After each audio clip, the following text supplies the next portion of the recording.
ఈరోజు సూర్యాపేటలోని శ్రీ వెంకటేశ్వర స్వామి దేవాలయంలో జరిగిన లక్ష కుంకుమార్చనలో కార్యక్రమంలో వందలాదిగా మహిళలు పాల్గొన్నారు.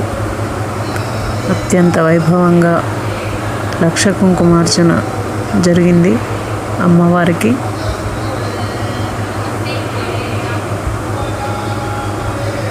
వందలాది మహిళలు ఈ కార్యక్రమంలో పాల్గొని అమ్మవారికి కుంకుమార్చన జరిపించి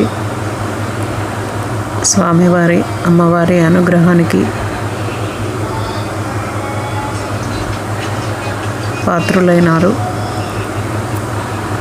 జై శ్రీమన్నారాయణ.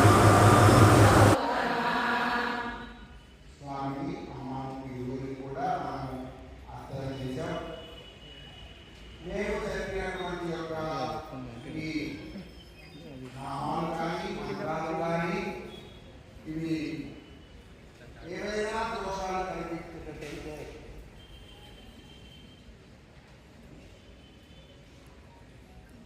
ఆ తొలగి నేను ఇచ్చిన ఉపచారానికి ఏమైనా లోపభూయిష్టంగా అనిపించినా కూడా అవన్నీ కూడా ఈ శరీరానికి అందుబాటులో ఉన్నటువంటి వాటితో నేను చేశానమ్మా.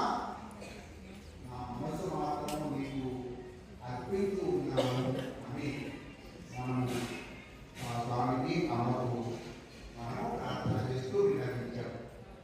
మరి ఇప్పుడు ఈ పూజ చేసినటువంటి ఫలితము ఎవరికి కావాలి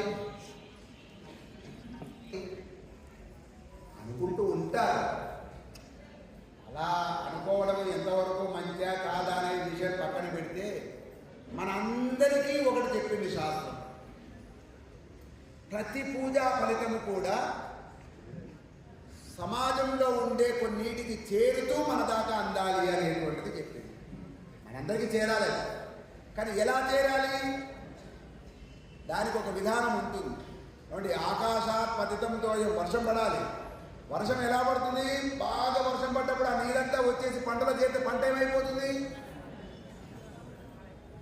పంట బాగా వస్తుందా? అతివృష్టి కలిగింది అనుకోండి.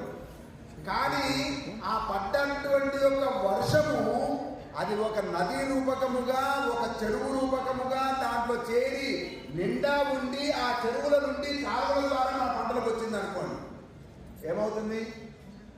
పంటలు బాగా ఆ చెరువులో నిల్వ ఉండి అక్కడి నుండి ఎంతెంత కావాలో అంత మన పంటలకు చేరితే అది సుభిక్షంగా పంట బాగా.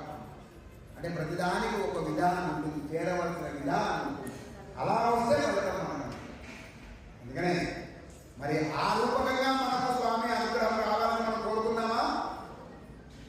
మీకు కూడా ఫలితం వస్తుంది, కంగారు పడకండి. ప్రతి ఆలయంలో కూడా ప్రతి అర్చనలో కూడా దేవుడికి పూజ చేయగానే పూర్తి కాగానే చెప్పే మంత్రం ఏముంటుందో మీకు తెలుసుగా. మరి మీరందరూ గుళ్ళకి వస్తున్నారు కదా, గుళ్ళో దేవుడు ఎవరు